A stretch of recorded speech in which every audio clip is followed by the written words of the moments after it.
Hey guys, join us every Friday night at midnight for Midnight Spook House Live, where we talk about the paranormal, including UFOs, ghosts, cryptids, and everything else that goes bump in the night. And every other Wednesday, we have two different shows, I'll Podcast on Your Grave, where we discuss horror, and Retro After Dark, where we discuss everything from the 70s, 80s, and 90s. For more details and showtimes, visit midnightspookhouse.com.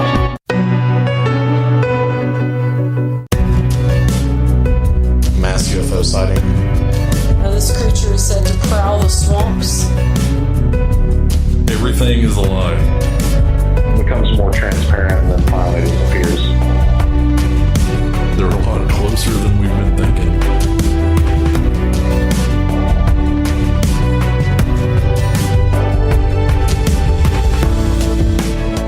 Hello. I am Dale, and with me, as always, is Ryan. How are you, Ryan? Doing great. Glad to be here.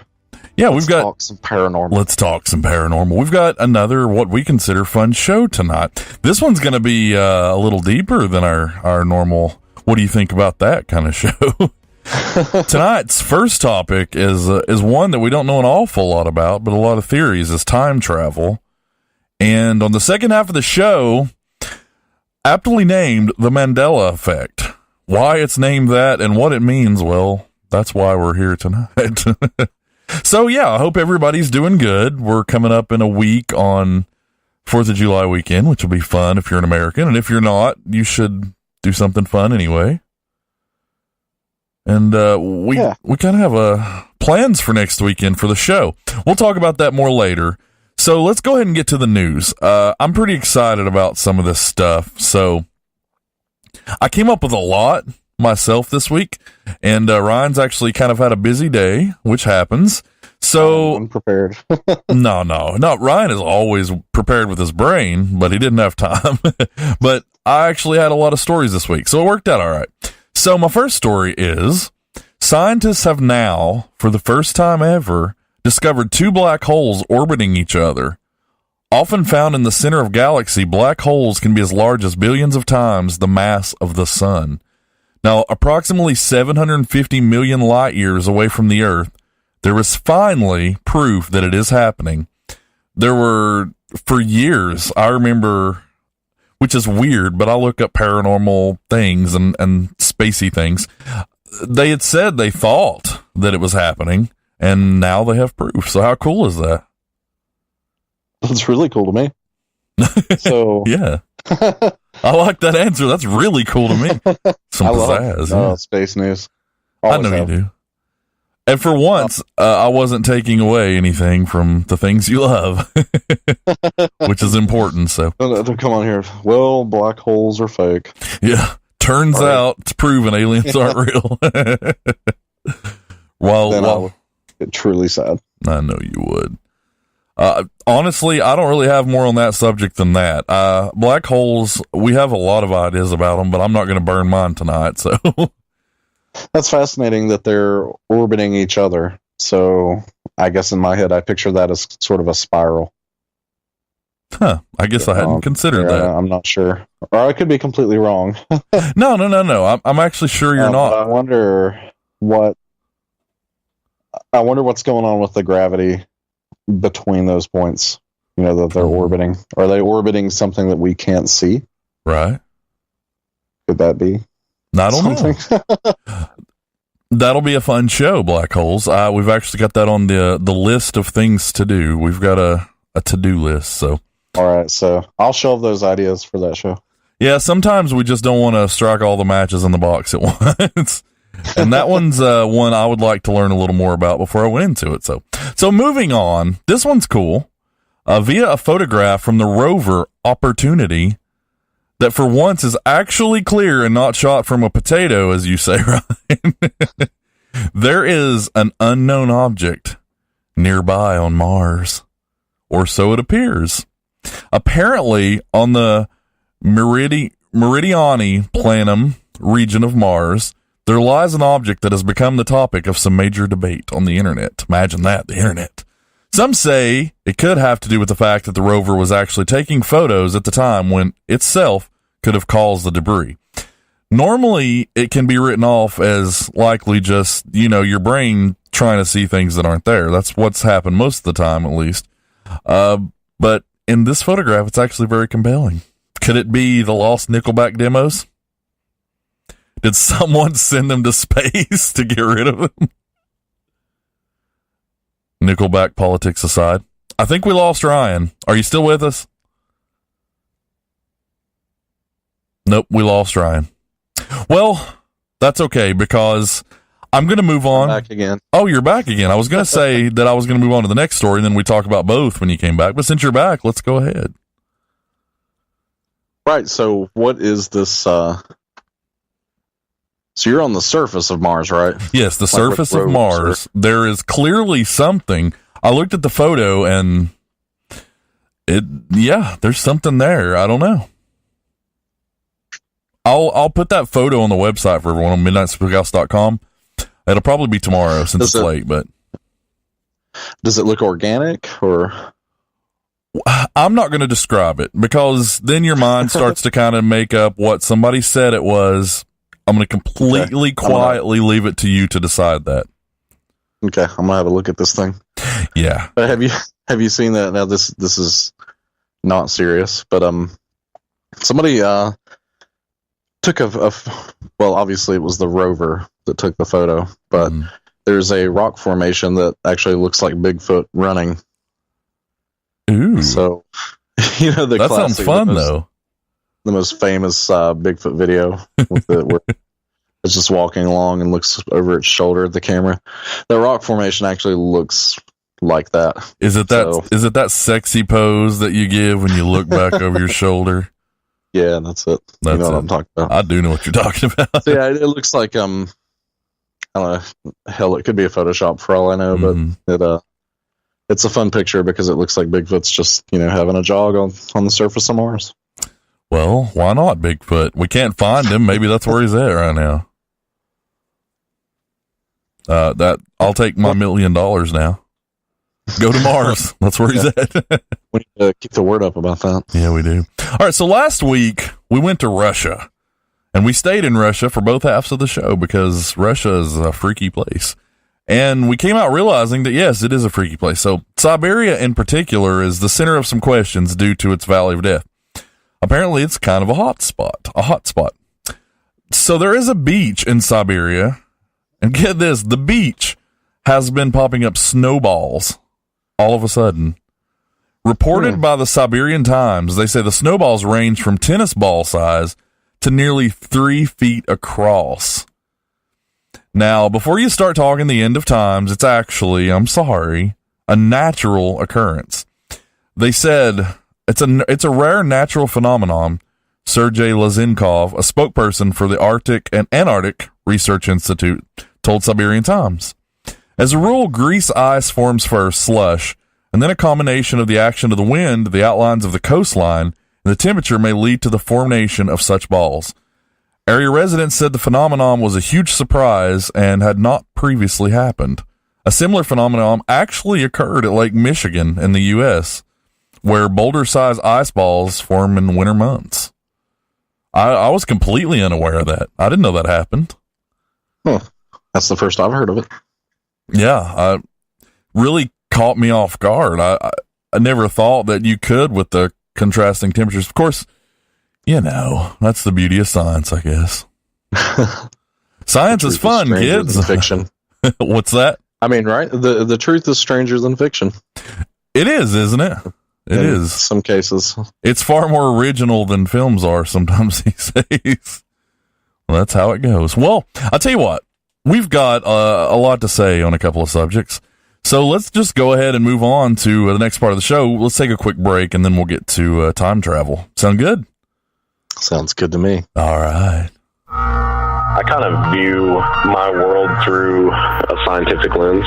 Science, at its roots is having an open mind and accepting that we don't know everything. We don't have all the answers, but we have to continue to ask why and ask for more and look deeper and continue researching things. Listen up, you brainless boob. Do you enjoy talking about 80s action figures and toys? Perhaps your favorite is the Snake Mountain playset. If that's the case, tune into the Retro After Dark radio show, broadcasting every other Wednesday night at 10 p.m. Eastern Time. For more details, check showtimes at midnightspookhouse.com. It's one you won't want to miss, you pea-brain nitwit.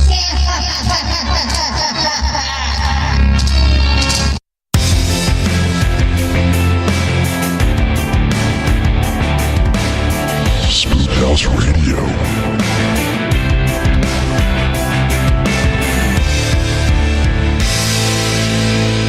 And once again, we have returned. Man, it's always a good night when you hear Skeletor. I never get tired of that thing. Anyway, so the first topic is time travel. First, what's the story? What are our theories? And then where do you land on it? So Ryan, you came up with this one tonight. What's the story? What is time travel exactly? Well, there are several different ways that you can take it, actually. I think that most people, when you bring up the subject of time traveling, they think of it kind of in a Back to the Future sort of lens. Right. You know, or if time travel's real, then I can travel to any point in history or in the future. All I have to do is punch it into the computer. Mm-hmm, yeah. But I snicker because of the movies, you know, but I love Back to the Future. Yeah, good. But besides that, so there are several, you can look at it that way, you know, as if time is forever flowing forward and almost like a recording, you know, like a cassette, you know, and you can rewind or fast forward to various points. Mm-hmm. So that's one theory. Another theory suggests that perhaps we're not really even moving through time so much as moving through the multiverse. Yeah, as Einstein's theory says that time is essentially an illusion, and it can vary, you know, for the speeds through space and things. So, yeah.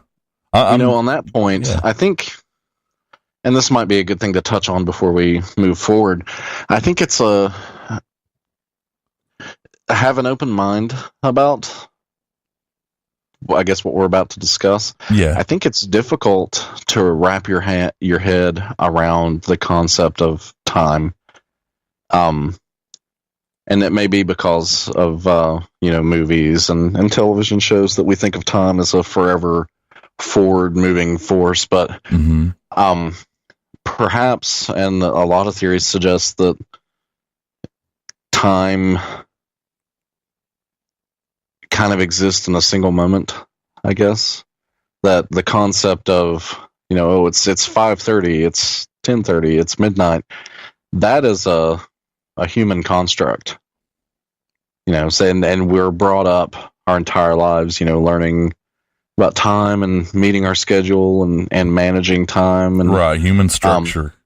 Yeah, so our brains have been conditioned for human structure our entire lives. So I think when you get into a discussion like this, it's easy to get confused, I think. Mm-hmm. I want to say too that we don't mean to sound crazy. We're just open-minded to it, and there's no reason not to consider things. That's all. So we're not here trying to tell you that we're going to time travel. It's just, there's a lot to it that is worth thinking about. I've only done this once before. Your safety's not guaranteed. That is a fun little ad in the paper there. We should do a promo for that ad. Help that guy out. Yeah. Wonder if he's got his time travel partner yet. I don't know, but safety's not guaranteed. There's no guarantee.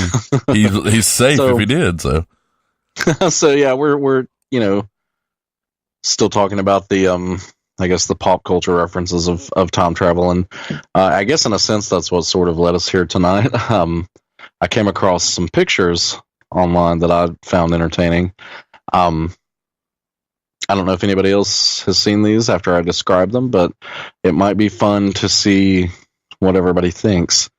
So there's a photo taken in the 1920s, I believe, and it's of several people standing around. It looks like maybe they're gathered at a funeral or something like that. But in the center of the photo, if you look amongst the crowd, you'll see a gentleman standing there holding something in his hand that kind of eerily resembles a smart device. Maybe a phone or tablet or something. And he has earbuds, I believe, and what appears to be like a printed T-shirt with some kind of logo on it. Your mom goes to college. And he's wearing shades as well. So, yeah, he kind of stands out amongst everybody. Now, I know we live in the age of Photoshop and things like that, but you have to ask, what if that photo is genuine? And even if it is, are we looking at a time traveler? That's it. What if it were? That's what we're here to ask tonight. What if it were a genuine photo? And are you looking at a time traveler? I guess there's no guarantee that that's what that is, but it would seem as though it would have to be ultimately. Yeah. But I brought up I made the comment, I should say, that, okay, so if I'm standing around and I see a guy like that back then, I'm like, dude, what is that? I wonder if post photo, that happens, and everybody's like, what do you have in your ears? Oh my God, what is that? Or, what is that device? Or if, we're to assume that he was just there for that instance, or, there's a lot of questions. If it's not photoshopped, that's kind of the first step, but we can't prove that either way. Yeah, so. Unfortunately, it raises a lot of questions. Photoshopped, I guess. But anyway, the reason I brought that up was to kind of get this subject on our minds and get the old gears turning. Could I interject here? There's something I'd like to read that kind of leads us to the next part, I think. Absolutely, go ahead. All right, so general relativity also provides scenarios that could actually allow travelers to go back in time, according to NASA. The equations, however, might be difficult to physically achieve. One possibility could be to go faster than light, which travels at 186,282 miles per second in a vacuum. Einstein's equations, though, show that an object at the speed of light would both have to have infinite mass and a length of zero. This appears to be impossible, although some scientists have extended his equations that it could possibly be done. A linked possibility, NASA stated, would be to create wormholes between points in space and time. And I hope that sets you up for where you were going. No, that's a big piece of it, and you're also touching on the quantum theory too, a bit. So yeah, let's dive into time travel here. Now, obviously, or at least for what we know so far, time travel is not a possibility at our current level of technology. Mm-hmm. But given some of these theories, that might inspire you to do some research on your own. Maybe you'll decide if there's some legitimacy to some of those theories.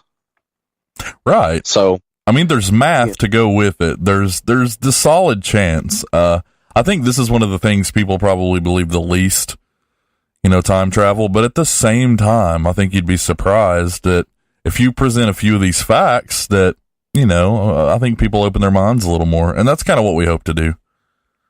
Consider it. That's all. Right? Consider the following. Natural guess. Go ahead. Okay, so just to go ahead and tackle this, I don't think as much as I love Back to the Future, that entire trilogy, as much as I love the ideas behind that movie, I think I kind of disagree with that theory of time travel the most.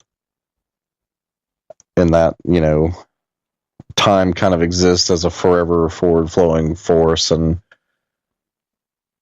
it's also at the same time like a recording.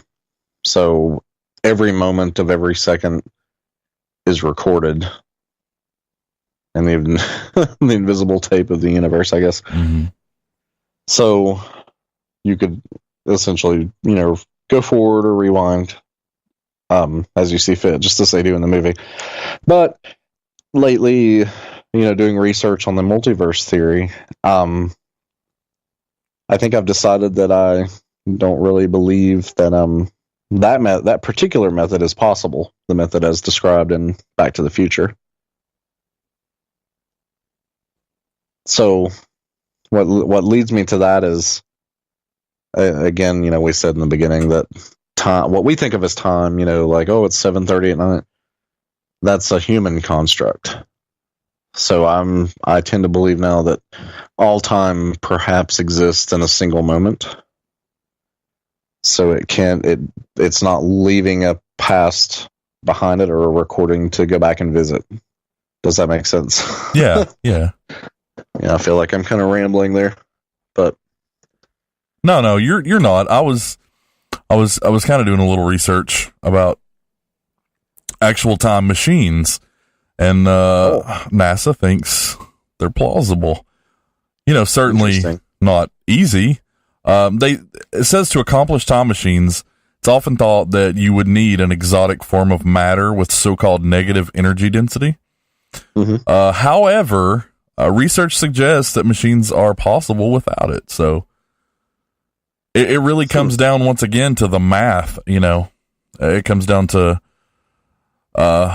just the possibility in general. And I think the more we learn, the more that grows. Obviously, that doesn't address whether, like you said, it's a tape or not. It really doesn't speak to that or to multiverse. So I guess it's a little irrelevant, but it's pretty neat that time machines are technically possibly possible. I guess one of the fascinating things about the possibility of time travel to me is that there's nothing that just outright proves that it's impossible. Right. I know the equations are hard, nearly impossible. Mm-hmm. And for a lot of the theories behind machines themselves, they require, some kind of precious element, as you described, with an impossible properties. But we're discovering those things, I'm discovering that those things are real. Right. Yeah. So, the pieces are coming. Whether they work as theorized or not, that's yet to be seen, but they are, the puzzle is coming together. But so far there's nothing that just outright proves, time travel is, you can never achieve that. Mm-hmm. So that's fascinating to me. But anyway. Yeah, go ahead. Sorry, go ahead. No. I was going to raise a paradox about it, but you go ahead. I don't want to stop you mid-roll here. That would actually lead to my next sort of theory. Well, I don't want to steal your thunder. You have it first, and if it's the same, we'll just talk about it. Yeah. So, are you referring to the classic, destroying your own existence paradox? Yes. Yeah, they title it the grandmother paradox. That's the one. Right. So there's several different versions of this.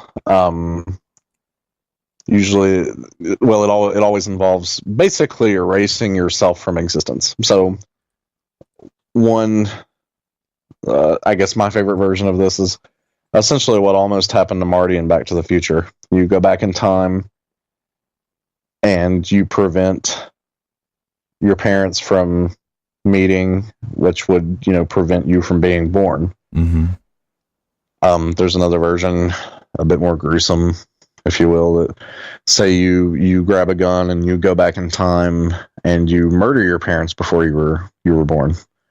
So in both scenarios,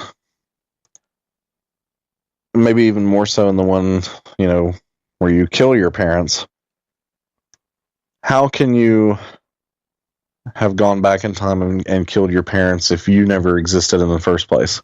Right. In other words, when you kill your parents, well, that means that you were never born at that point. Mm-hmm.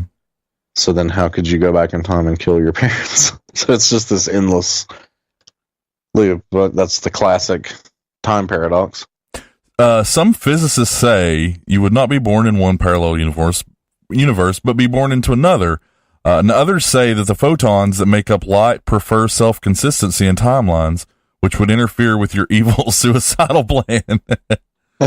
Which is, you leave it to humans we will try to trump time and space and matter and everything if we can. We'll try to bastardize it. Well, I'll kill myself and ruin the future if I can. But I mean, it's a valid thought.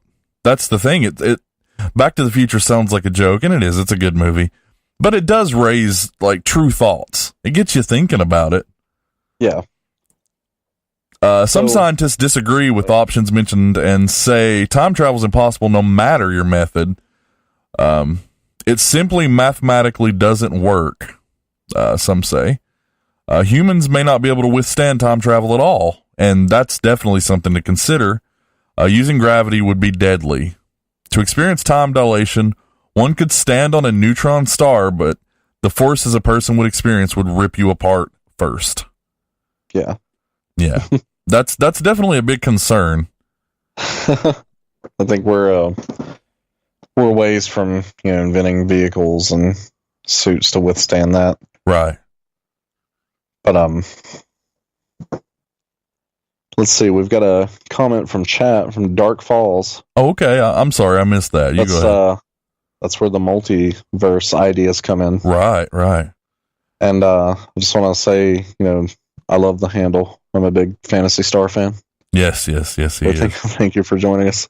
Yeah, thanks for joining us. Hester Prine, Dark Falls, Mookie Mook, and as usual, there are quite a few others out there who haven't signed up, and that's fine. You're still here and hanging out, and that's fun. So, Mookie Mook says they said Interstellar was scientifically accurate with all of its time bending. I didn't watch that. I actually sat here on the computer doing research on like spirits or something, and I missed the whole thing. And hi, Tom. Dark Falls is Tom. Hello, by the way. Oh, Tom. I know Tom. No, all right. It's awesome. Thanks for joining us. So anyway, we're going to sit down and we're going to watch Interstellar. All right, let's do it. Somewhere hang out. And then Prometheus, that came up today.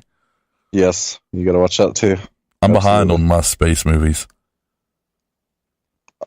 We'll get you caught up. Yeah, okay. So get into the multiverse, Ryan. You are always bringing that up.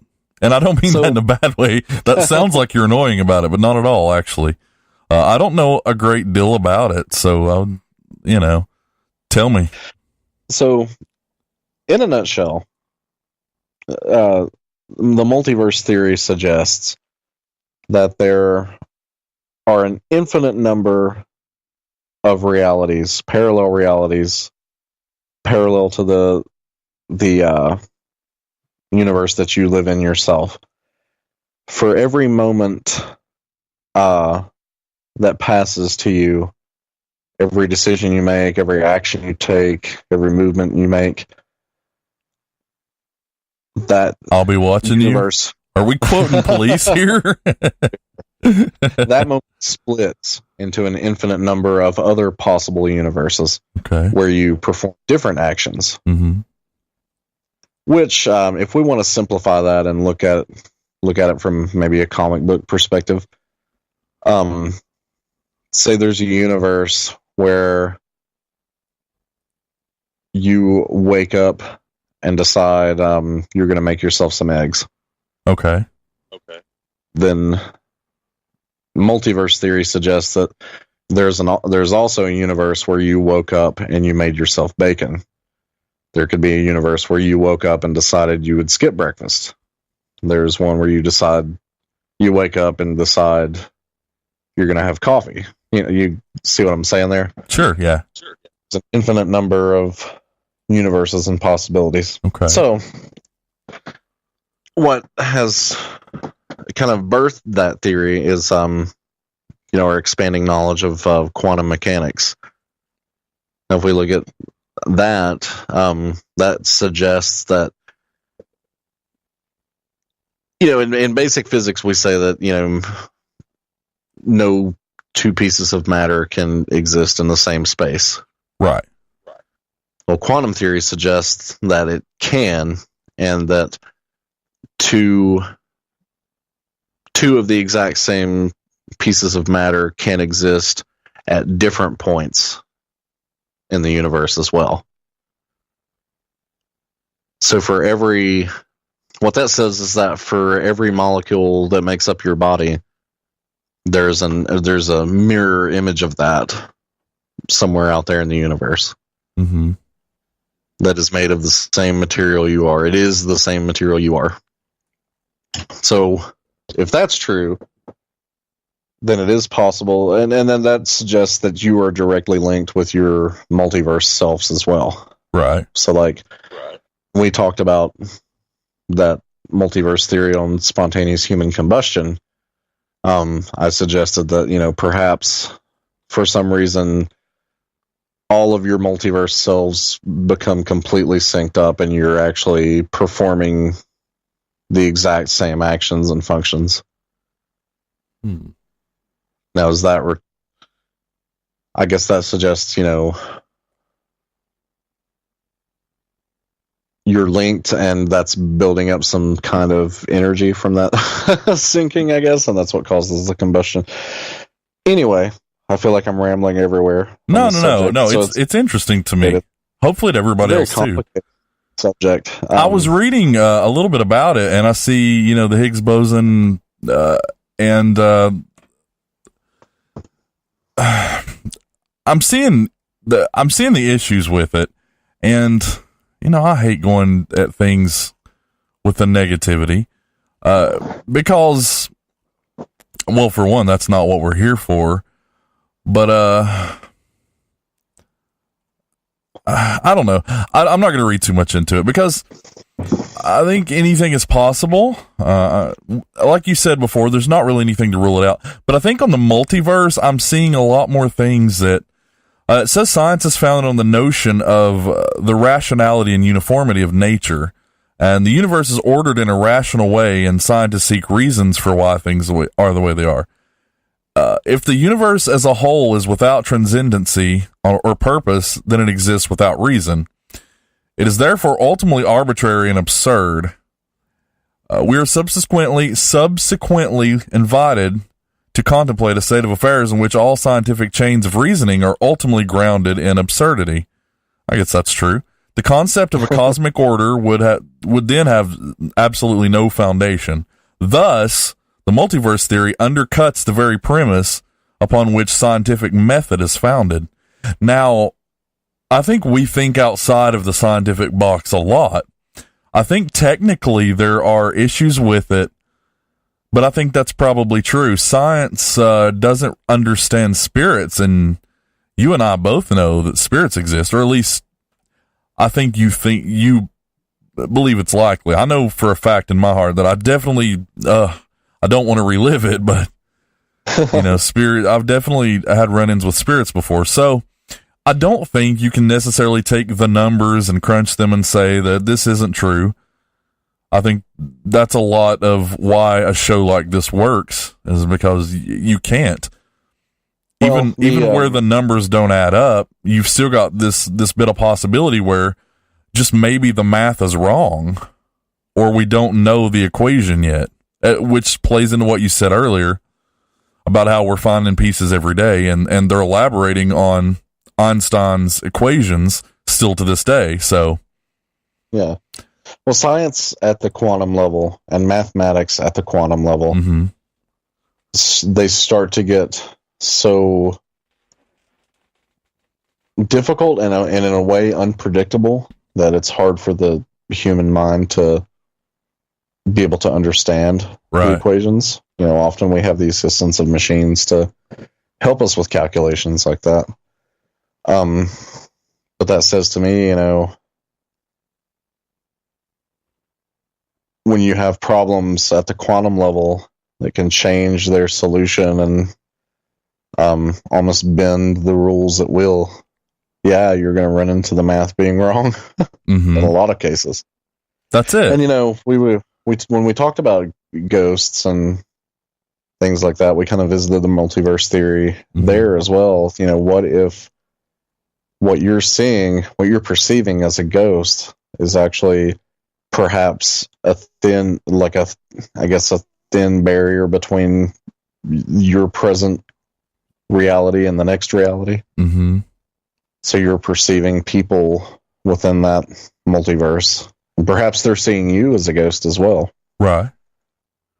So yeah, I mean, spirits could just be rubbing elbows, but I find that a lot of spirits are intelligent. And is that because, like, say I'm sitting here right now and, you know, me or I guess anyone in another universe just kind of happens into this one? I mean, you can't rule that out, I suppose. Perhaps that's you in another universe that's more advanced than ours, that have come to accept this theory and are working on ways of communicating with themselves across universes. Mm-hmm. So maybe that's you. Maybe you were the ghost the whole time. It's a consideration. I've always kind of thought about that. And when you, that's what's cool about it. You start in you see a ghost, and then you end up here. You end up talking like quantum mechanics, and I mean, we could go into aliens from here. You know, we could be, aliens have the key. They have the right mechanics and properties and makeup and things, and they know what they're doing, and they know the answers to all this. I mean, you can really go into different segments. I actually kind of like how a cosmologist, Max Tegmark, kind of broke it down. He's got 4 levels for the multiverse. Level 1 is an extension of our universe. A prediction of chaotic inflation is the existence of an infinite organic universe, which, being infinite, must contain Hubble volumes realizing all initial conditions. And then level 2, in the theory, a variant of the cosmic inflation theory, the multiverse or space as a whole is stretching and will continue doing so forever, but some regions of space stop stretching and form distinct bubbles. Such bubbles are level 1 multiverses. And this says different bubbles may experience different spontaneous symmetry breaking, which takes us back to where we were earlier a little bit. So level 3, one aspect of quantum mechanics is that certain observations cannot be predicted absolutely. And that, again, is what we were just saying. Instead, there's a range of possible observations, each with a different probability. Each of these possible observations corresponds to a different universe. Suppose that you have a 6-sided die and it's thrown, and the result of that throw corresponds to the mechanics observable. Basically, this is what could happen, and you can observe that, but there's still a lot of things that you'll have questions for. All 6 possible ways the die can fall correspond to 6 different universes. And then the ultimate ensemble, which is level 4, it considers all universes to be equally real, which can be described by different structures, even different ones beyond the others. So when you really break down the one idea, it turns into, there's a theoretical physicist, Brian Greene, who has broke it down into 9 different ones, and I won't go through all those. But the point is I'm looking at a list of theories. And what does that say? Because when we talk about who were the real men in black, what happened at the Dyatlov Pass, we get on these subjects, and they all have. There's so many different theories. There's something to that. You know what I'm saying? I'm not trying to. That's what's fun about it. That's why we're here. Yeah, it is. And I'm not trying to get broad about it, but it feels like these things, they tie together, and we all have different ideas, and it's kind of cool as the pieces come together that we can figure some of this stuff out. I think they're getting close on stuff like this. Speaking about tying things together, so in your description of the different levels, you talked about them making some level of prediction, like the die throw, that would generate 6 possible universes. So that brings us back to time travel. So we kind of veered way out there. We veered, and we're coming back in time. The multiverse. I want to say real quick, Hester Prine says, great subjects, fascinating. Multiverse is plausible for Mandela Effect. That is absolutely the reason we're doing Mandela Effect next. I definitely believe in other planes of reality, just like different radio frequencies. Sometimes they overlap. Great discussion, guys. Thank you. We appreciate that. Thank you so much. Yeah. So go ahead. I'm sorry. So, yeah, that brings us back to time travel. So, what if, now that we've discussed the multiverse, so what if, when you consider the possibility of time traveling, perhaps instead of visiting, like a recorded time, I use the example of, like a cassette tape. Mm-hmm. What if rather than moving through what we're calling time, I guess, in our heads, what if you're actually moving to a different universe? Where you're visiting another possibility. Mm. So that's easier to explain with traveling to the future.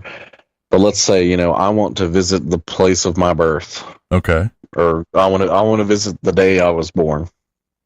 I want to witness my birth. So rather than, in Doc Brown's time machine, we're typing in, my birth date, I envision, some kind of machine that essentially, and the mathematics behind this are just infinitely beyond me. But what I'm suggesting is, what if this machine can look across all the possibilities and find that moment that is essentially as close as possible to, the moment that you're looking for. Mm-hmm. In other words, quantum theory suggests that the atoms that make up my person also exist out there in other universes.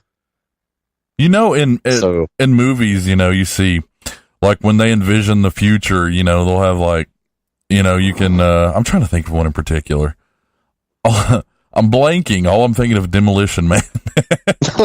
And that's probably not even that relevant. I just watched it earlier. But in movies, it's like a certain code in a computer can show you what happened somewhere else in a different time, in a different place. I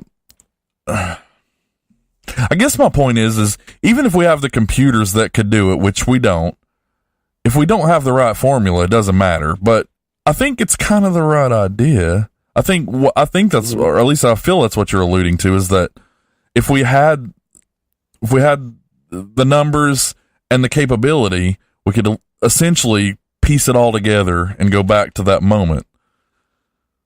Right. Okay. Oh, I want to say Darkfall says, who's to say time runs in the same speed in all planes? That's true.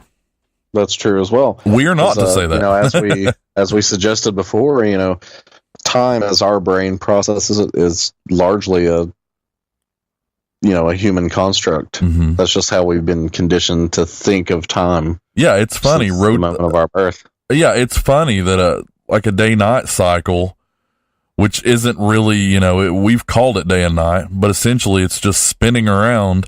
We've made that into this constructed time. Right. Yeah.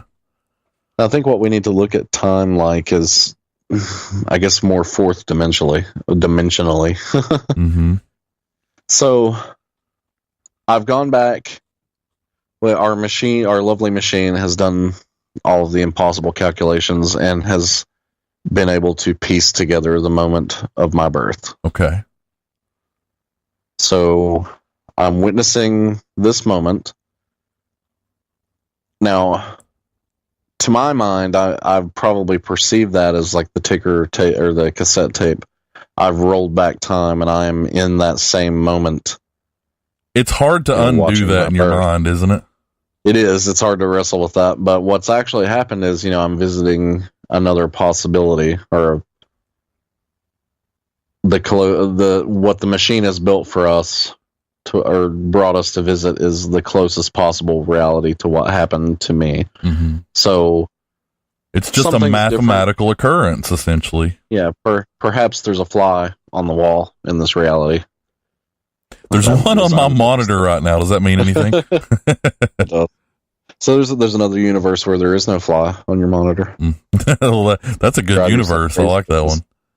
So if we, within the multiverse theory, if we visit that, the time paradox we talked about again. Let's say, okay, I'm back in this moment and I decide I'm going to murder myself as a baby. Jesus Christ. And I I kill myself as a baby. So you know what? But it's you at least. So yeah. So in the multiverse theory, we don't get a paradox, because what has happened is I've created another reality where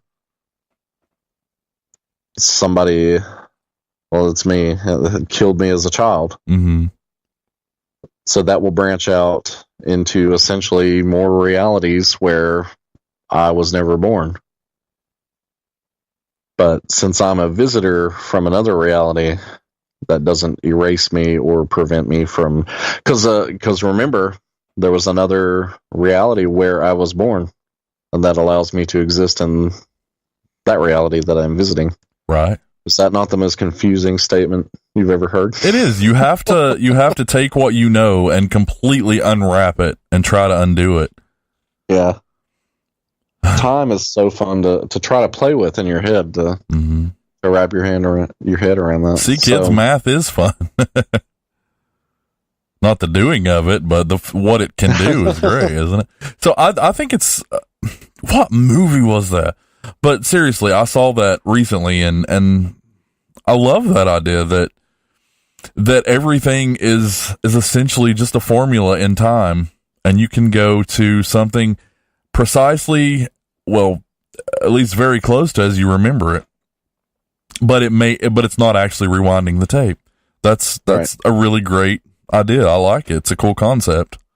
So here's another piece of that that some people actually find kind of unsettling. This is the one I'm going to like, I can tell. Let's do it. So let's say I've accomplished my mission. I went back in time and killed myself. That's a horrible example, and I apologize for that. Well, it's the grandfather paradox. It's a common one, so it's cool. So through that experiment, we've discovered that the grandpa paradox isn't real in the multiverse theory. Then I decide, okay, I've completed my mission. It's time to go back to my time. That would be impossible then. Because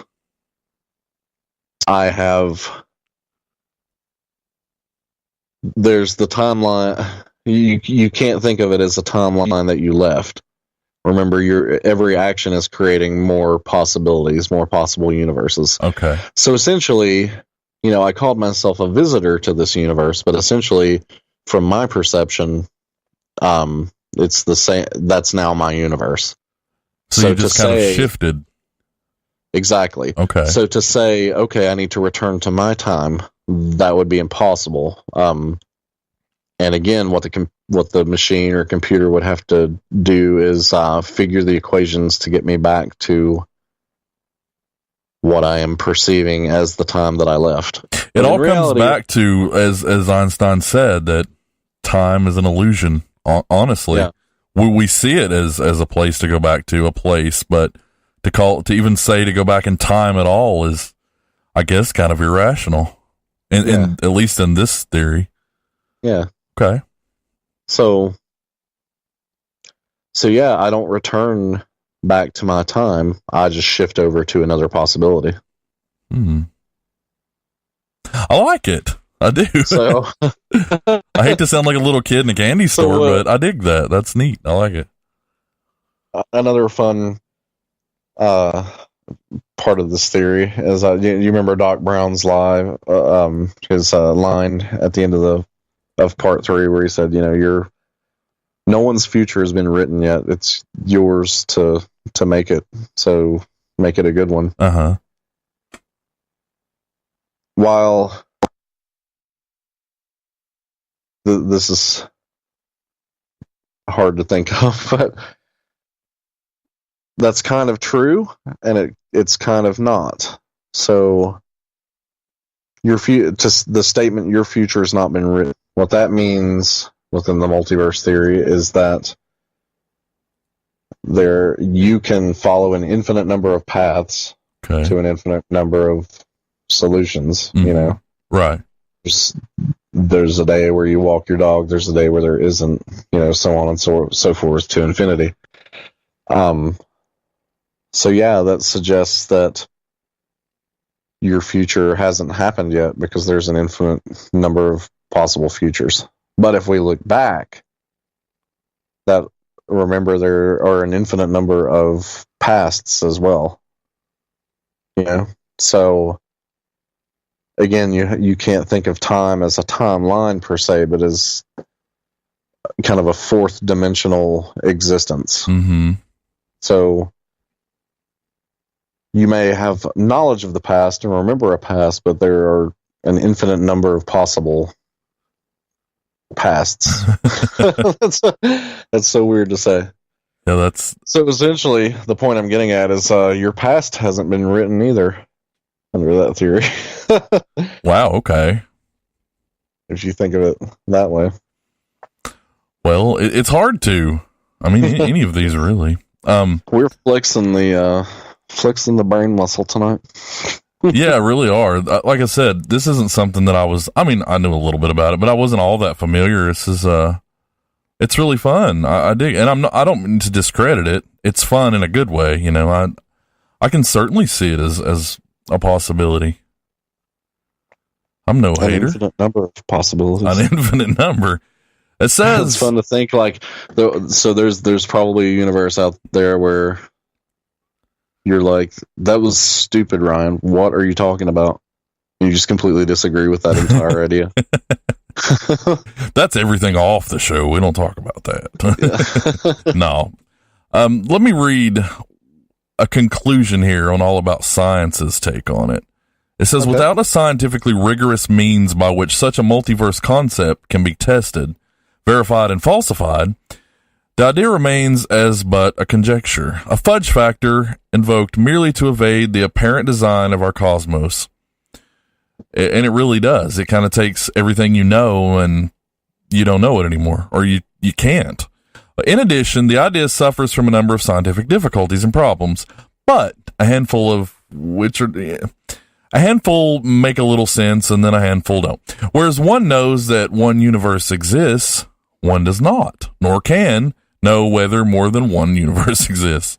We apparently, once observers exist in a universe A, the theory of general relativity indicates that the space-time envelope of that universe can never overlap the space-time envelope in any other universe. In other words, the article says, we won't get religious about it, but this is what the article says. Even if God made 10 universes, we would forever lack the scientific means to detect any universe besides our own. The sample size of universes, therefore, is limited to one. Thus, the only rational option is that there exists only one. Or does it? So, I mean, that's where you have to, a lot of the things about theories, that's where you end up. I remember at one point, and this is all about science, by the way. This isn't a big Christian website. I wasn't looking for religious or neither side. I like to look in the middle. So remember, there was a point in time when we believed that the Earth was flat as well. Who was that recently that said it was? And there was somebody famous too. Yeah, somebody famous recently said that. At the time, there was no feasible way to prove that it wasn't. Mm-hmm. So don't be a quitter is what I'm saying. Yeah. Don't be drinking haterade. Everything. I hate myself for saying that too, but I said it. It is in a different universe. I would never say that out loud, at least. All right. So, let's take a little break and then, you transition us because this really does work together. Am I rushing you? Are we good for the transition or? Everybody relax your brains a bit, but don't forget about all of that lovely multiverse insanity quite yet, because that leads us to our next subject. I want to make a quick point before we move on. We haven't talked much about spirits lately. I've actually gotten some emails about that. And yes, this is a paranormal show, but paranormal to me is just, to anybody. I mean, it just is by definition. It's everything that's really just above the norm. So space and things we don't understand are paranormal. And I think maybe people think we're never going to go back to ghosts. We will. I'm going the long route to try to say, yes, we will do a lot more about ghosts too. We always bring them up a little bit. Absolutely. So all right, let's take a little break and I'll ask if you've seen a ghost and we'll play a quick little tune and we'll get back to it for the Mandela Effect. All right.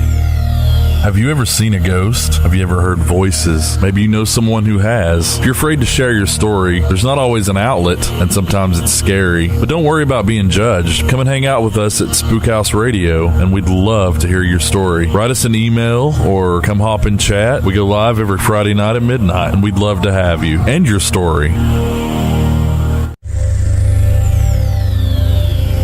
You know, maybe there was some truth to the first ones that were kind of discovered. You know, there might be some truth to that. I feel like people have replicated it so much that I think it's lost its merit. And you even have some people out there that have made it their art form, their way of expression. So they're actually out in the field creating these pieces of art. It happens so much now on an artificial scale that even if we discover, you know, new evidence, new crop circles that were believed to be formed by an alien spacecraft, you've got so many people out there, you know, replicating it. How would we know the difference now?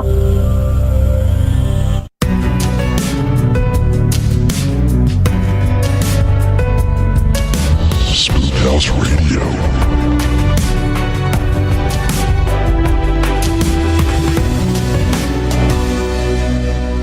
Welcome back, and thanks for hanging out with us, everybody. This has been a really fun show so far. I've had a blast. This is interesting. I like to think that all of our shows are interesting, but I think sometimes I feel like I ramble, but this one's, it's really pulling it out of me. So, all right, Ryan, this is a good natural transition topic, as Esther Prine mentioned. So please go ahead, transition us, sir. Okay. Let me ask you, do you remember the Berenstain Bears books? I don't know what I remember now. Do you remember them enough to spell the name? I remember the books. At this point, I'm confused to what in the hell ever they are, but I remember the books fine. Would I want to sit down and write the name? I'm having like a double lapse of it at this point. I can't remember which the hell one's right anymore. So, yes, I remember the Berenstain Bears. So yeah, I know we've actually discussed this a bit. So, I remember as a child, because I practically learned to read on these books, these children's books. Right, yeah. I remember them as the Berenstain Bears, spelled Berenstain.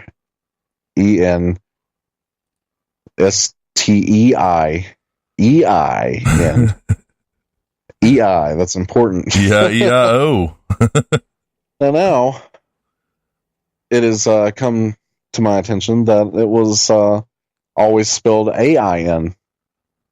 So they're the Berenstain Bears. I don't know how I feel about that. It makes my brain hurt. It does. So we have an entire generation of people that remember it being spelled Berenstain Bears instead of Berenstain. We do. And now that I've been corrected, I can never remember which it is. Yeah, so people will swear, you know, it was Berenstain. I know, because I learned to read on it. I remember these books. And they'll go back to their parents' house and check their childhood collection. There it is, Berenstain. So, has history changed? Has our reality changed? This is the most... so what I just described is the most famous example of the Mandela Effect. Mm-hmm. I actually have a few more, if you wouldn't mind. Yeah, please. I always... it's always interesting to be reminded of these, to see, you know, what you remember, and, you know. This is one, we've all seen Forrest Gump. You've probably heard of this one. But we've all seen Forrest Gump, most likely. And it's something I'd never thought about. But if you take the thoughts of the first half of the show, Forrest says, life's like a box of chocolates. And is it life was or is? Life was like a box of chocolates, or life is? The answer in reality is life was like a box of chocolates. That's what they say. It says it appeared in the 1994 film Forrest Gump, when he says, Mom always said life is like a box of chocolates. You never know what you're going to get. The book Norwegian Wood by Haruki Murakami, first published in Japanese in 1987 and English in 1989, is the following. Just remember, life is like a box of chocolates. You know, they've got those chocolate assortments and you like some, but you don't like others, and you eat all the ones you like, and the only ones left are the ones you don't like as much. Always think about that when something painful comes up. Now I just have to polish these off and everything will be okay. Life is a box of chocolates. I'm not sure how much accent and enunciation, as well as pop culture references, have contributed to this apparent alternate memory, so I can't say this is a Mandela Effect issue. But this one has actually been around a lot, and I had heard this one before, so I wanted to toss that one out. There's a few more. I'm not familiar with any of these, to be honest with you. There's one that, is it Jif or Jiffy peanut butter? I clearly remember it being Jif, right? Choosy moms choose Jif. Right? Yeah, right. So what is it? It says apparently the alternate memory is fairly widespread. Discussing the history of peanut butter, there's a peanutbutterlovers.com, if you didn't know that. In 1955, Procter and Gamble. Yeah, let's take that for just a minute. Peanutbutterlovers.com. I am a peanut butter lover, but I don't need a website. But those of you who do, there you go. So Procter and Gamble in 1955 entered the peanut butter business, introduced Jif in 1958. Now owned by the J.M. Smucker Company, Jif operates the world's largest peanut butter plant, producing 250,000 jars a day. It says, I was raised with another brand, so I can't be confident whether it's Jif or Jiffy. However, many readers clearly recall Jiffy. I don't get that, but is it because of, what's that brand? Is it Skippy? Skippy? Yeah, it even says it here. Skippy peanut butter, too. Do you think that's just them being confusing? Because I don't necessarily think that's, I mean, I guess it's the Mandela Effect if you would swear it was one and it turned out to be the other, but to me, that one was pretty clear. So, do you know why it's called the Mandela Effect? I do, but I'll let you tell. That's another example as well. That one will probably carry us on more into it. There's a couple more here, if you don't mind. Sure. These are cool. I hadn't heard of these. And they make me question everything I think I know, which, but Looney Tunes, Tunes, or Looney Tunes, Toons. Which is it, Ryan? I always thought it was Looney Tunes, Tunes. It is. And then Tiny Toons is OON, and I think that's where people are getting confused. I think, though, if you stop, you're like, which one is it? I hate that. I don't like this. I just want to say that. I don't like this. I'm not going to read anymore because let's get to the main point of this. The only reason I remember that is because I remember being a kid and thinking, shouldn't it be TOONS? Like they're cartoons? Yeah. And I remember having that conversation with my dad. Mm-hmm. And him explaining why and everything. So that's why I remember that one. So the Mandela Effect gets its name because when people first started noticing this phenomenon was when Nelson Mandela passed away. Right. In the 2000s. Mm-hmm. So there were a large portion of the population remembers him dying in prison in the 80s. So that's kind of the first example of this happening. Right. So where does the multiverse come in on this? There's a theory. I don't know how this will settle with everyone. That perhaps it doesn't have to. It doesn't have to. It's all right. So the theory goes that perhaps the multiverses can combine with one another and essentially become one in the same universe. Mm-hmm. I'm not sure what the possible conditions of that would be. Like, are you moving to in sync with your yourself in another dimension, and that kind of weakens their separation? Right. So that could be happening. But what the theory suggests is that at some point in history, the universe you were a part of has collided with a universe so similar, or an alternate universe that's so similar that it shouldn't matter. In other words, the universes were so similar that they were able to essentially phase into one another, if you're following me there. So the effect of that is you've got people from a reality. There's the Berenstein versus the Berenstain reality now. So the theory goes is that you've got people like myself that remember it as Berenstain. Mm-hmm. But now that the two realities have combined, for some reason, Stain has overridden that. So essentially, this is the reality going forward as I know it, and it is now Stain. Even though in my previous reality, before the realities merged, it was Berenstein. Mm-hmm. Does that make sense? Yeah. I mean, it does. And that can go for the same thing as Nelson Mandela. You know, Mm-hmm. perhaps some of the population, for them in their universe, he unfortunately died in prison. So then the universes merge, and then for whatever reason, he survived in this existing universe, Right. which has essentially become your reality as you perceive it. Mm-hmm. So, yeah, that would suggest that there were two universes side by side where everything's the same, except Jif is called Jiffy in one universe. Right. But that allows the universes to merge, and then bam, it was always Jiffy. So, Oh no! Go ahead. What do you think Go ahead. I'm sorry. I was kind of getting lost in it again. I saw a few more, it's and like, I was reading about cognitive dissonance and how that would be, say your moral system just doesn't line up with the truth, and then you end up kind of convincing yourself of something else, like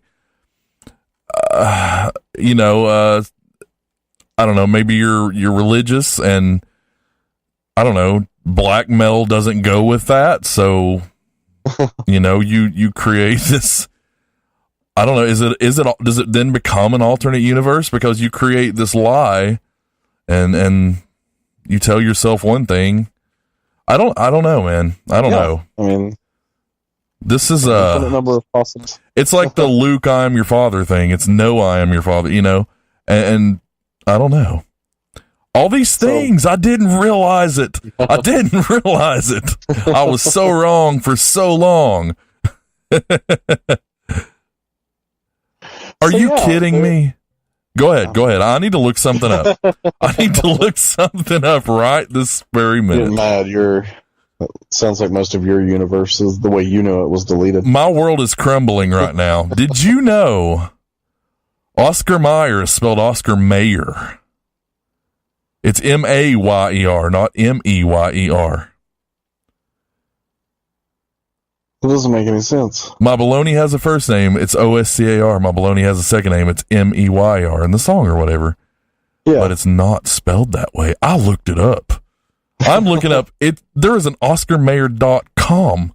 The Weenie Mobile has it painted on the frickin' side. Everything you know is a lie.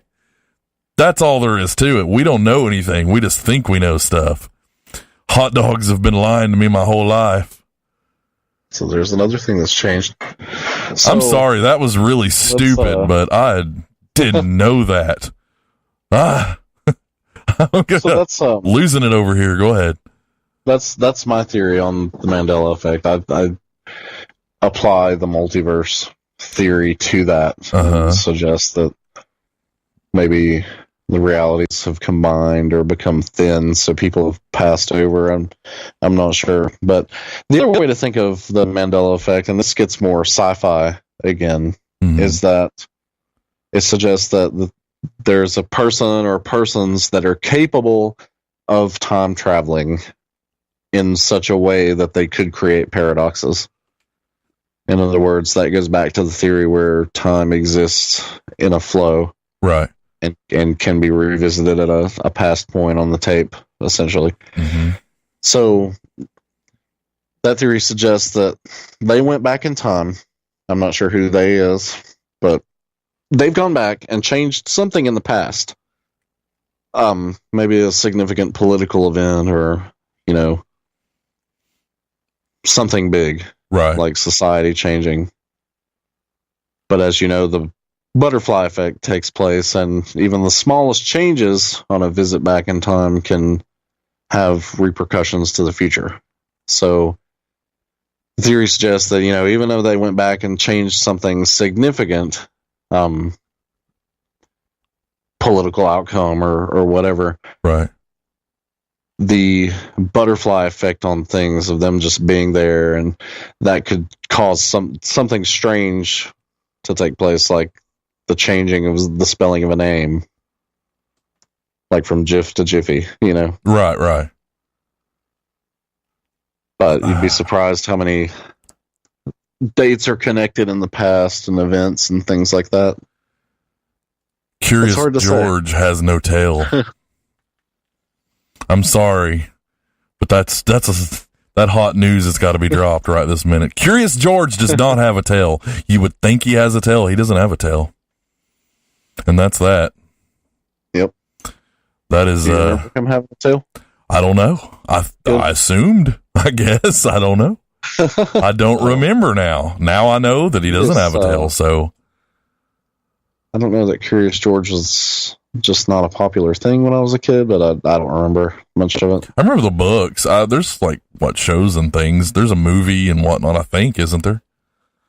Yeah, there is. Yeah, there's several movies. Oh, yeah. Yeah, I'm with you. It wasn't a big thing. I remember the books, and they were fun. There's a few more theories, not to step on your toes, because I'm sure you probably have thoughts on all of them, if you don't mind. I said earlier, cognitive dissonance, where, you know, like your morals, you lie to yourself, essentially. Some suggest that the way things are worded, which would be, like propaganda, I guess, obviously that makes us think a certain way about things. So I can see that one, like, pretty easily. This one says, according to psychiatrists, confabulation occurs when a person's brain produces memories that are distorted or false, but without the intent of deception. The main causes include brain damage, memory disturbance, mental disorders, and dementia. The theory actually perfectly explains the Mandela Effect because several individuals with no connection or relation to one another are sharing the same inaccurate memories. Furthermore, individuals that suffer from confabulation are extremely confident in what they believe they saw or heard, or come off very defensive towards those that challenge that. Clearly, I'm very defensive about my Oscar Mayer wieners. I thought I knew what I don't know. And I say that as a joke, but man, that wrap your mind around that. It's just hard to. Right. It's just an example, really. And it's a silly example, but it's valid. I don't know. Go ahead. There are other theories if you'd like to hear them. Absolutely. You've kind of heard the one, I guess I would say the multiverse theory is the one I kind of have adopted as my own. Right. And that's what I believe of it, what's happening. Let's hear some others though, because, and the other that I mentioned, you know, I guess what I call the sci-fi explanation, that's the one I believe to be less likely. Here is the one I was speaking of a minute ago. The presuppositions. It says they're an implication through chosen language. If a person is asked, what shade of blue was the wallet? The questioner is, in translation, saying the wallet was blue, but what shade was it? The question's phrasing provides the respondent with a supposed fact. Therefore, it could very well not be a blue wallet at all. But then you believe it to be blue because you were just told that. So that's a good example of word use and how it can absolutely throw you off. I think that's kind of probably what happens. Honestly, it's just, I don't think there's anything super technical to this. I think it's assumptions, as silly as that may sound. And I'm certainly not, that's not scientific on my behalf. But yeah, I mean, there's something to be said about, just think about your past. How, I know you have fond memories of everything, but heck, for one thing, we're running a retro podcast on all of that. Yeah, exactly. About all the stuff we love from our childhood. But do you remember all of it with 100% accuracy? Right, that's it. I don't remember what we said yesterday on the phone, so it would be really easy to say, oh, yes, we were talking about that, and you agreed to whatever. Yeah, that's an example of it, too, Right, and I would be like, oh, well, I don't remember, so I guess I did. It becomes suggested. So, our brain makes assumptions to fill in the facts. Mm-hmm. And it comes down to trust, too, I think. Trust, as well, is a thing for that. You just trust that it is what you'd expect it to be. I guess that's an assumption as well. I guess you gotta trust your brain. Right? Yeah. What else do you have, right? So, check this out. I mean, okay, if we're going to talk about the brain's assumption of things, all right. Did you know that your peripheral vision isn't handled by your eyeball? Or, in other words, you're not seeing your peripheral vision with your eye. Huh. Your brain is taking, I guess what I'm trying to say is our vision isn't really widescreen. It's more like 480 standard definition. Yeah, we got the black bars on the side. Yeah. Yeah, exactly. And so then your brain's filling that in? Yeah, your brain is taking what it's seeing dead on ahead of you. Okay. And it is filling in the picture. That's why you can never fully 100% focus on what's in your peripheral. Because that's what the brain is fabricating for you to complete that image.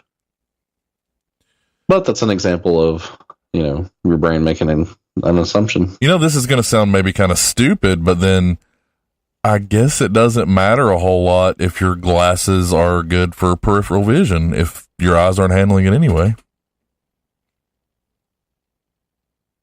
Right? Well, yes and no, because and I guess this kind of makes you wonder: has your brain been trained to see bad?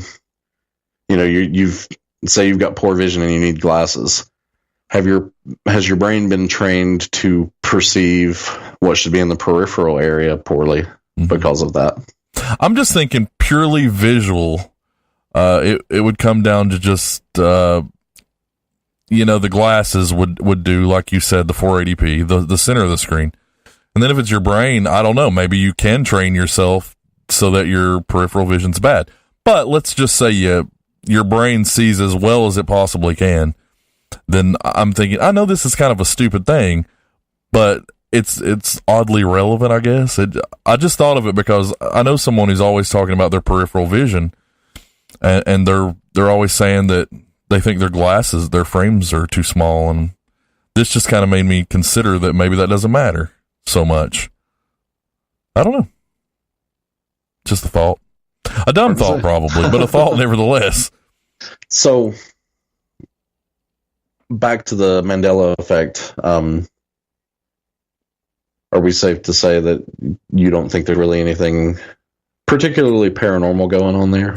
That it's really just a lot of let's say alternate realities are a thing. Let's say the multiverse is plausible, and it is. Then I certainly can't rule that out. I never want to say that I'm gonna chalk it up to good old dumb human nature or anything, because I don't think that's fair.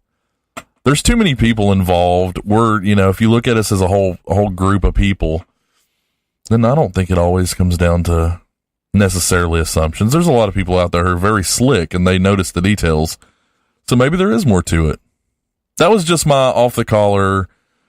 For myself personally, I don't pay that much attention. I don't think the normal person does, but there are people out there who always knew that was Oscar spelled like mayor. There just are. So maybe it is multiverse related. Very well could be. Those are those people from the Stain universe. It is. The Stainers. Stop it.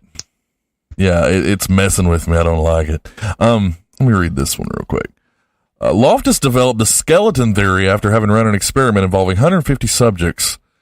It explains the idea of how memory is recalled, which is split into two categories, the acquisition process and the retrieval process.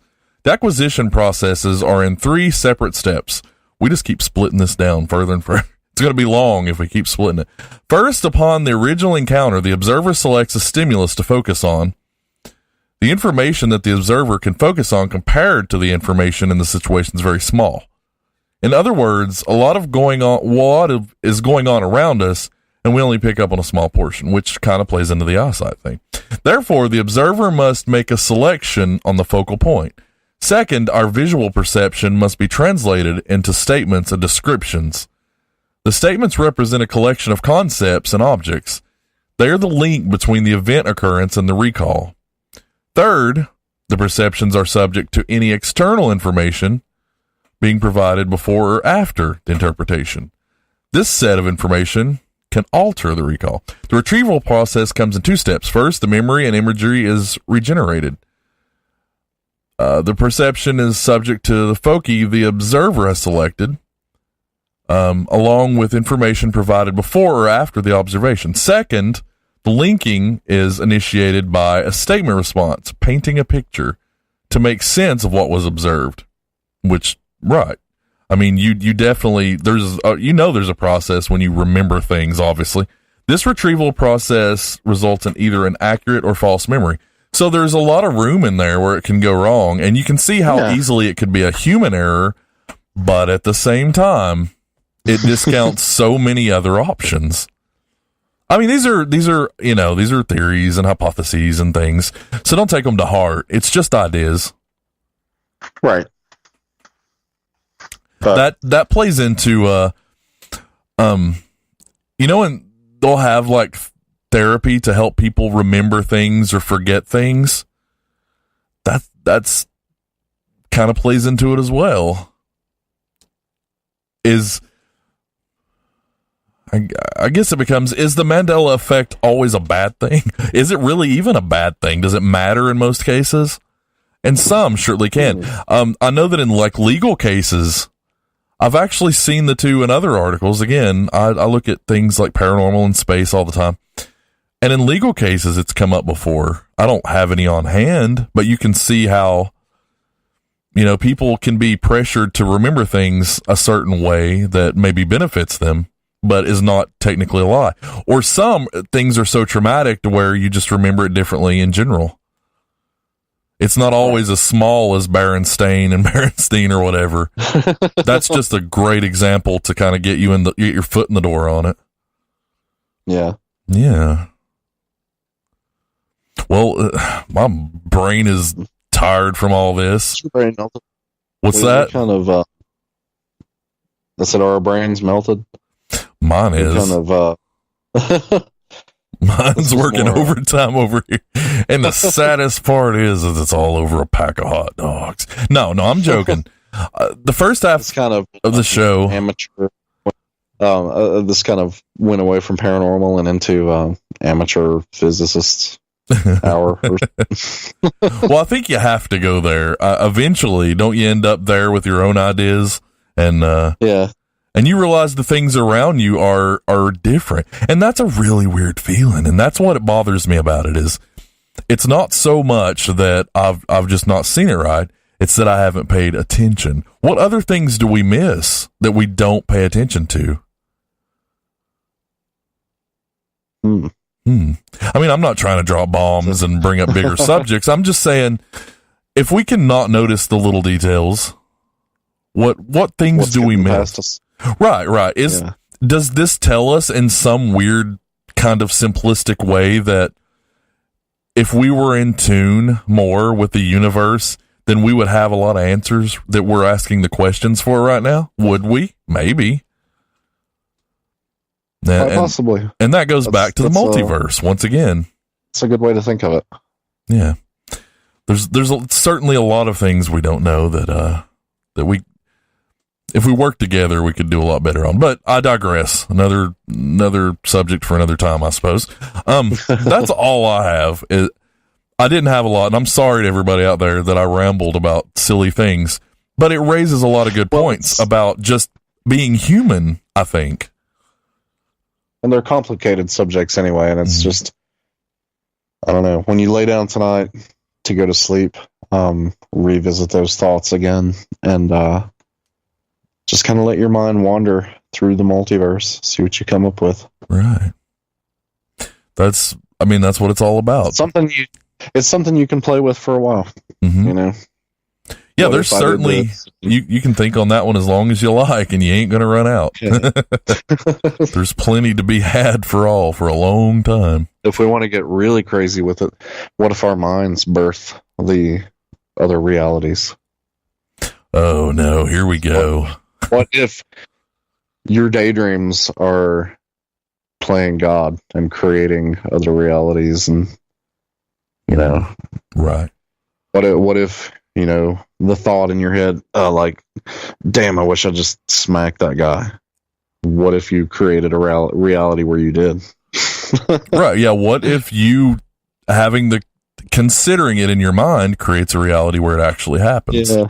We're getting way out there now. Yeah, we are. And again, I apologize for that. I guess it's hard not to get a little bit silly at 1:30 in the morning.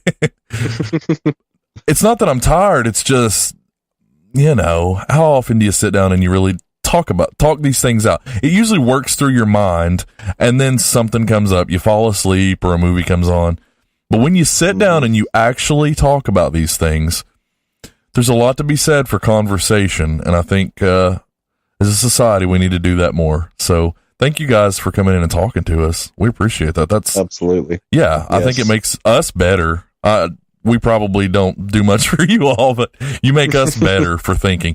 And that, while it was completely an accident, is a pretty good transition to what we're going to do next. So let me take a quick break, if that's all right, Ryan. Are you pretty good on this subject for tonight? Yeah, I think that's all I had on it. Okay, well, let's take just a quick little break, and we'll get to some listener questions. There's some doozies tonight. Fun. Yeah, there's some doozies tonight. I've already used up my brain power. There's not much of it.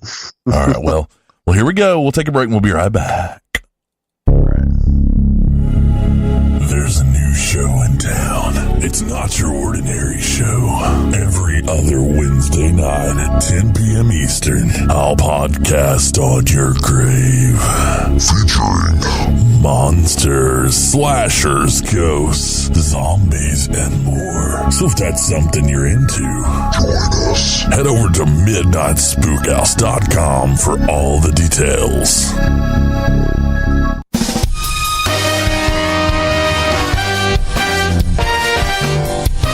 Spookhouse Radio.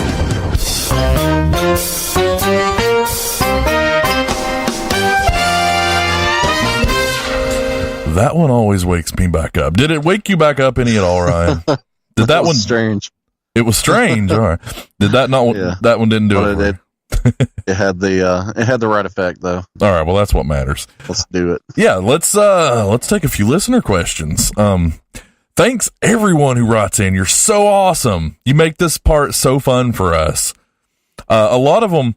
Now, I don't bring every question or comment we get every week because, I mean, that's just unrealistic. We actually get a lot. You guys are amazing. You make us feel very loved. You're very cool. Very cool people. Like the best. Not fans, not whatever. You're friends. So, but yeah, let's go ahead and get to this. I could ramble on. All right. So, hey guys, the Outlaw of Past show got me. I hadn't heard about it before. I feel terrible for the people, but am so intrigued by the story itself.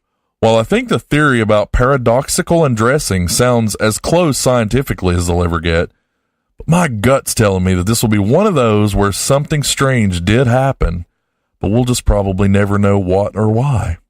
Sigh. Onward we march. Great show. That comes from Cora. That is a really nice name. And thank you, Cora. That is we're glad we opened your mind to it. It's a tragedy, but it's certainly one of those things that you want to think about. When you hear about it, you're like, whoa, what? I need to know about that. So we get that.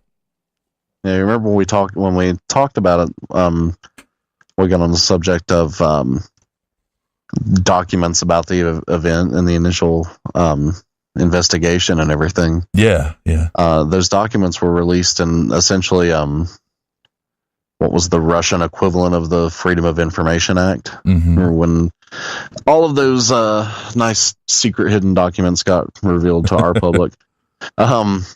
They did something similar. Well, I'm not sure what exactly it was called over there, but those documents were revealed, but there were many sections of it obviously missing. Right, yeah. And kind of censored in a very poor job. Yeah. Very poorly done. That's what you got to expect, So though, obviously, unfortunately. Yeah, so from what we know, from what we discussed, and from what you can research on the internet, Mhm. I think the trail kind of runs cold there. Yeah. You know, people have looked into it as much as they possibly could. So the true final answer of what happened that night is, if anywhere, and on those missing pages, wherever those might be. That's Who it. knows? That's it. That's the sad truth of it, is that there is information out there. It's just not necessarily being shared. There are books buried in basements to do with, cult killings. They've drawn pentagrams, and I'm not saying satanic people are necessarily in a cult. I don't mean that. I just mean there certainly have been satanic cults, and they have murdered. And there are books buried in walls of basements that we don't know where they are, but they answer a lot of questions. There are so many answers out there. We just can't find them yet. It's frustrating. It is. It is. One day a hero will rise up and find that missing information. I've got great music for that, but I'm not going to play it because I'm classier than that. All right, so moving on. Thank you, Cora. We're glad. It was a tragedy, yes, but we're glad that you're intrigued by it. So good luck looking around, and if you find any answers, or write us back. This one comes from Jacob. Do you think aliens are actually among us in society right now? I'm assuming he means walking around, maybe being like a president of some country. I don't know. No, I'm joking. It's not political. I'm just saying, do you think, I assume that he means realistically, do you think there are aliens among us on Earth currently in society? So that's the, they're at Walmart if they're anywhere. I'm telling you. Go to Walmart and you'll see some absurdities. That's a lot of what the reptilian theory is basically that these reptilian creatures have moved in and assumed roles. And a lot of the times, depending on how deep you want to go into the conspiracy of it, they've actually taken over world leaders, like political figures and things like that. Right. And are using that platform to kind of control the masses, that is us. Mm-hmm. So yeah, I personally don't think too much about reptilians. I don't know enough to really discount them, or I guess essentially what I'm saying is I guess I'm kind of ignorant to the subject. Right. I'm not sure what exactly to think of them just yet, but I do know that is a prevalent theory with them, that, whenever people talk about there being aliens among us, I think that's the race of aliens that they're usually speaking of. Do you think, sorry, I didn't mean to interrupt. I was going to say that goes back to the Men in Black thing too. I was going to say exactly that. Yeah. Yeah. A lot of people think that those are part of, reptilian things as well, Right. I think we talked on that show about, perhaps the thing that you witnessed, the thing that they're telling you to keep quiet about, perhaps that was some kind of reptilian business. Maybe. So if you missed that show, you can listen to it now at midnightspookhouse.com. And I'm not trying to throw out a shameless promo. It's just we reference that show a lot. So midnightspookhouse.com, it's up anytime if you have the time and want to listen to it. Absolutely. This next question kind of goes with the one we just talked about, but I'm going to skip it into this last thing real quick. For one, it's just ridiculous, but I love it. The message goes as, I think my house is haunted. That's it. It comes from I thought I'd share it because it's kind of hilarious. They left no name other than Taco Yo. And as a father, I know that there's a character called Paco Yo. So the name is great. I love tacos. I don't know if they had entered too soon and left all the story out, or if there's no story. So if you're listening, Taco Yo, we care and we want to hear your story. Seriously. Or if you're just joking, that was funny and it got on the show anyway. So I'm sorry if it is haunted. If it is haunted, tell us about it. Yeah. I'd love to hear about it. That's it. If it is haunted, let's hear about it.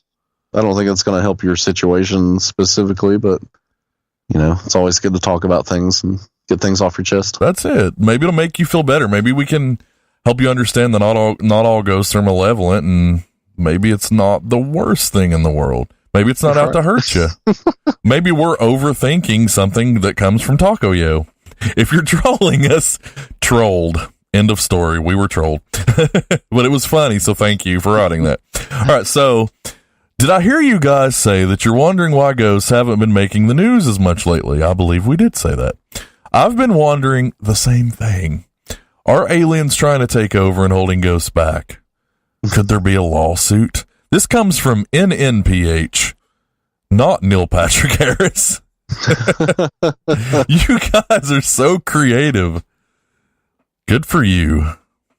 Could there be I don't think there'll be a lawsuit, just realistically, but I don't know. Realistically, Ryan, let's say this isn't a troll as well, and if it is, I pick these. I know that they're for fun. You guys mean no harm. Literally every message has been really nice and a lot of fun, so I'm not hating at all. Do you think there's some tie to the two, and we're hearing more about aliens for a reason? Do you think there's anything to it, or it's just kind of what's going on in the world right now? Well, for one thing, everybody's got a camera in their hands, whether you want to or not. Everybody's tied to a cell phone. Dark Fall says, "Wall Martians, you got it." God, that is where Martians go, and nobody notices. That goes into the Mandela Effect. We just don't notice. Why would we? Everybody looks like a Martian there. All right, go ahead. Sorry. I lost my train of thought. I do that to you. That's on me. So I was asking, do you think there's anything to hearing a lot more about like UFOs and aliens now, and less about ghosts? I mean, ghosts are more personal, right? You think that's it? Depends on the paper you read and who you listen to. Yeah, absolutely. I mean, there's, like I said, everybody's got a cell phone, so everybody's out, taking pictures of the sky and everything. That gives, like a UFO centered web page, infinite content to work with, and that's something you hear about every day, across the world, is different objects being seen, and then added to their culture.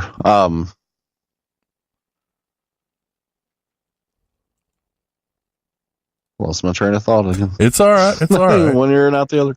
It happens. It's all good.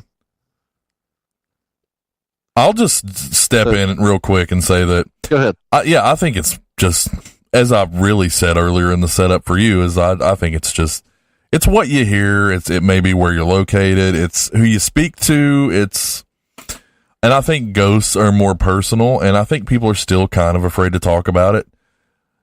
We're far more open than we used to be about it, but I still think I think that we're kind of looked at in a different light. It's like if you say, I'm on an all bread diet, that's fine, but people are going to be like, that's the bread guy.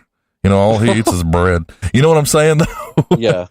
It becomes that kind of a thing. You become categorized. So I think people are still afraid to talk about it. And then aliens, it's like, did you see what I saw? I need to talk to people and find out if they saw it too. It's just kind of a different approach, I think. You still with us? I feel like we keep losing signal. Okay. All right. We're just losing you tonight. That's all there is to it. Sorry. No, you're fine. That's all of the listener questions. I had found a little story earlier. You know, I was going to do this ghost story segment every show, and I stopped doing it because I realized I was doing like Amityville and things like that. And they're really creepy stories, but you've heard them. And I wanted to try to find more obscure ones, and I don't really know this day and age. If you do your homework and, you know, you get on Google or whatever and you search ghost stories, there's so many, but there's like this set of standards. And I know that, but there's a few sometimes I read and I'm just like, I think this one appeals to everybody. You know, everybody's kind of afraid, of graveyards, for example. And I've always kind of heard this one. And I didn't really know anything about it. I read it and I thought I would share it with you guys. Okay. It's a story behind Cleveland's Weeping Gravestone. I was like, that's a cool title. So Cleveland's Lakeview Cemetery is hauntingly beautiful and has even been called Cleveland's Outdoor Museum because of all the incredible sculptures throughout the 95,000 grave sites. There's one sculpture in particular that's quite unsettling, though. Take a stroll through the 285 acres, and you'll find the graves of several Rockefeller family members, many of Cleveland's past mayors, and Presidents James A. Garfield and First Lady Lucretia Garfield, which is kind of neat. I mean, I guess. And creepy. But creepiest of all, the Angel of Death Victorious, often simply called the Hazarat Angel. It marks the graves of Francis Hazarat and his family members. The statue was created for the family by sculptor Herman Matson in 1923. They made their fortune in canned goods and were among the elite and wealthy of Cleveland. The angel holds a torch, which is upside down to symbolize an extinguished life. That's kind of morbid to me, isn't it? Kind of icky. Yeah, I hate to say that icky. That's not a very manly word, but the beautiful angel might be considered serene and peaceful, except for one thing. Most people are understandably disturbed by the black tears running down her face. The tears streaming down the angel's blackened eye sockets lend an air of horror rather than sadness to it. While many speculate the reasons the angel might be crying, the tears were created over time by weathering. It's said, but Lakeview Cemetery is said to be one of Ohio's most haunted. Do you think the Hazarat grave and its angel exhibit paranormal activity? Or do you think it's just over time and it just looks really creepy? Well, not to interrupt or anything, but did that place end up on one of our lists that we did? I don't think haunted so. Places. If it didn't, it should have. Sounded really familiar. Well, it's sad that I can say I honestly don't know. We dig through so much in a week. So if we're ever redundant, we're very sorry for that. I'll apologize for the both of us. I don't mean to be redundant. I heard that story and I was like, now I'm going to probably chalk that one up to weathering. But the fact that it's blackened eyes and it's in a graveyard and the graveyard's said to be so haunted, I just found it particularly creepy and I thought others might as well. It's kind of one of those, if you hear it on Halloween night by pumpkin light with friends in the dark in a basement. I love that term, by the way. What's that? By pumpkin light. By pumpkin light. That'll have to be a Halloween show. We'll call it By Pumpkin Light. If we remember this right, we may, the Mandela Effect may kick in, and we'll remember it by lantern light. Who knows? So that's one of the things I wanted to read, not talk about. And I spoke to you earlier. I said I think the show's going to run a little short, and there's a couple of things that I've had open in tabs for a few days that just weird me out. I'm not trying to drag the show on here, but I wanted to read a couple of these. It's a list, and I didn't make it. It comes from the Occult Museum, and it's just, ugh. It's the top 8 things morticians have found disturbing during doing their thing. I'm not going to read them all, but I'm going to read a couple of the shorter ones, and these are reasons beyond the regular fact that I don't like things like that. It's morbid to me. These are things that definitely make me very sure not to ever go into the field. Number 3 is holding hands. I used to work in tissue recovery with, my least favorite part. I want to know his favorite part. Let's just be honest. What was your favorite part? I guess the paycheck, but my least favorite part was prepping the donor for the recovery process, as it included shaving the arms and legs. Once we had a donor who was freshly deceased, I held his hand to shave his arm, and his fingers curled around my hand as rigor mortis set in. Ooh. Is that not unsettling as can be? Yeah. Oh my God. This one is the sobbing girl. My first experience at work was when I started my embalming career. It's not a very lively career. I had just started my shift and was using a restroom in the back. When I came out, I heard what sounded like a girl sobbing and the sound of shuffling feet around on the floor. The floor was kind of gravelly and had a distinct sound if you scooted your feet on it. The sound was coming from around the corner that led into a small room where we would store the embalmed bodies ready to be delivered. I figured someone was upset and crying, so I snuck in, still hearing it. When I peeked around the corner, the room was empty. No living person in there. I noticed that there was only one body in there as well, a young girl, and she had shot herself in the side of the head. I wasn't scared per se, but I'm pretty sure you could audibly hear my heartbeat. Weren't scared. Are you kidding me? Are you RoboCop? Are you a machine? That's not scary? Drop your weapon. Drop your weapon. Yes. Trouble.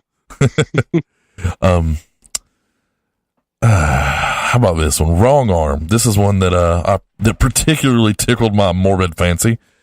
At times, your imagination goes wild, especially if this is your first year working at a morgue. Sure, just like any other person, I enjoy horror movies, but I never thought of them as being real, especially when it comes to the supernatural. Isn't that the truth? We don't really think about it like that. It's probably better that way. There had been a big accident somewhere nearby. I live in a small town, and it was the 3rd month working there, so being one of the newbies, I had to show I was able to do this. It was a pile up, and there were several bodies at once in the morgue. Oh my God. Reading this is uncomfortable. Since some of them came in as pieces, we had to put them together like a puzzle. I don't want to get into the morbid, so I will skip this part. Are you kidding me? Was that not the morbid part? I kept working, and I actually thought I saw a forearm with a tattoo move a little bit. I thought to myself, it's my imagination, so I kept working. Next thing I know, I saw it move again. And I decided to hell with it and kept looking at it, but nothing happened. It's that point where you're like, you didn't just move. I know you didn't. I'm going to stare at you, and you better not, or I'll run right now. I actually felt silly. There might also be like a please don't move. Please don't move. In my eyes, I was saying no. I saw it move a 3rd time. I actually felt silly, and this time it really did move. Right there in front of my eyes, but how could this possibly be? My coworkers busted through the doors and I didn't say anything. Sometime later on, one approached me and told me, "Hey man, you got it wrong." I got what wrong? That piece, that arm, it doesn't belong to that body. Huh? See, this forearm goes over there. It belongs to that body. I'd actually made the mistake of misplacing the parts, and I guess, I know it's silly to say, maybe the arm was trying to tell me something. That's just funny.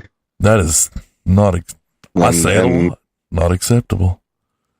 I'll read more of those later. I think it kind of feels fun at the end of the show to get all creeped out. You know what I'm saying? To get the willies and try to go to bed with them.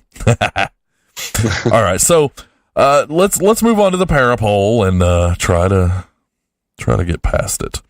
So the results of last week's poll, I asked, would you rather be abducted by an alien and kept? I didn't say why or for what or anything like that. Or possessed by a demon.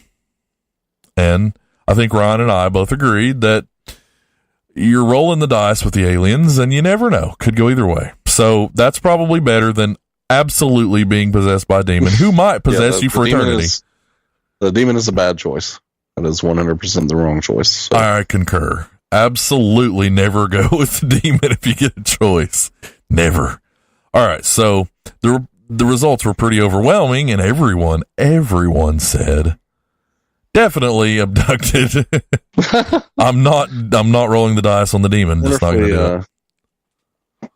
Wonder if we swayed any opinions with our logic. I wonder. There. I do wonder that, but I think it also may be not that we're radical thinkers necessarily, but I do think that, you know, it just gives maybe you something extra to think about when they're considering their answer.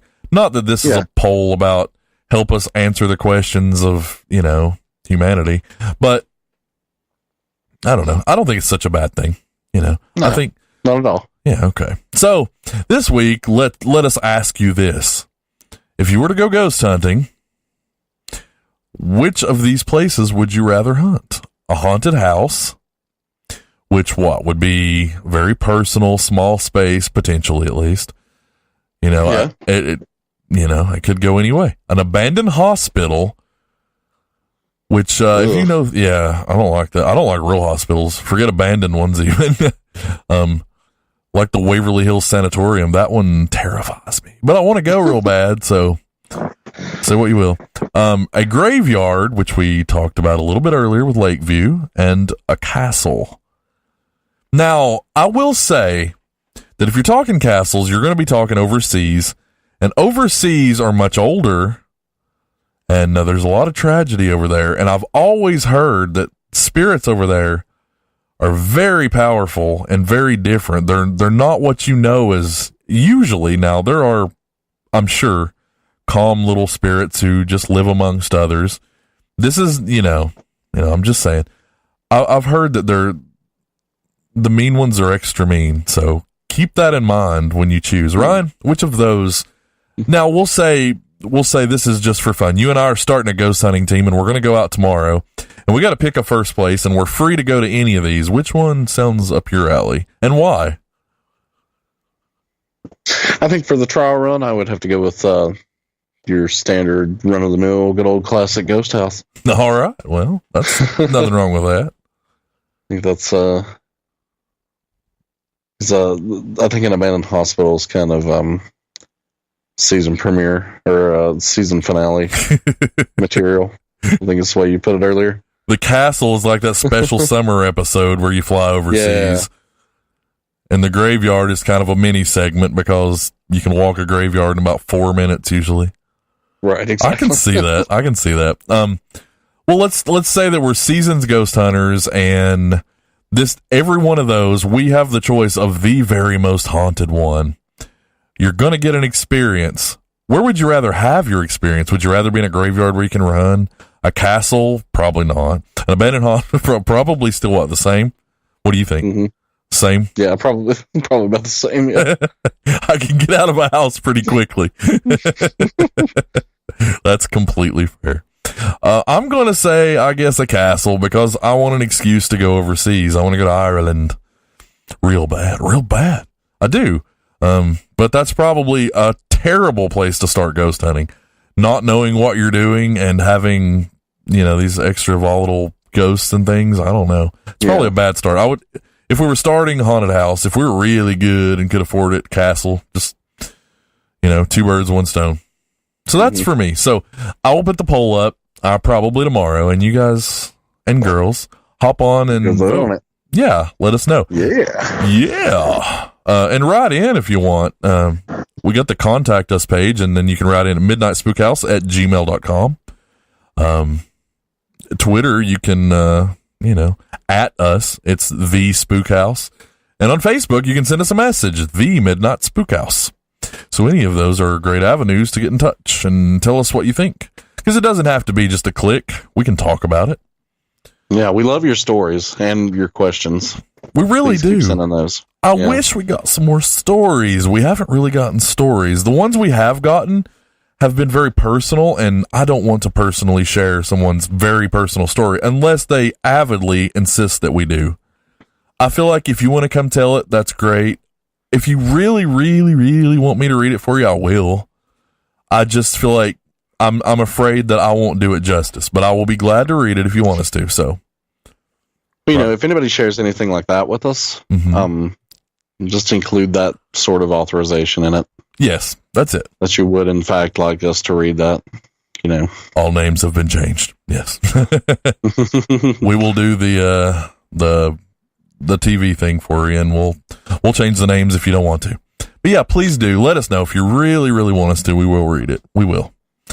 So other than that, that's all I've got for tonight. I want to read more of those morgue stories, and I've got some other spooky things I want to read, but I'm trying to spread them out just to kind of add to the end of the show and get everybody the willies going. Yeah.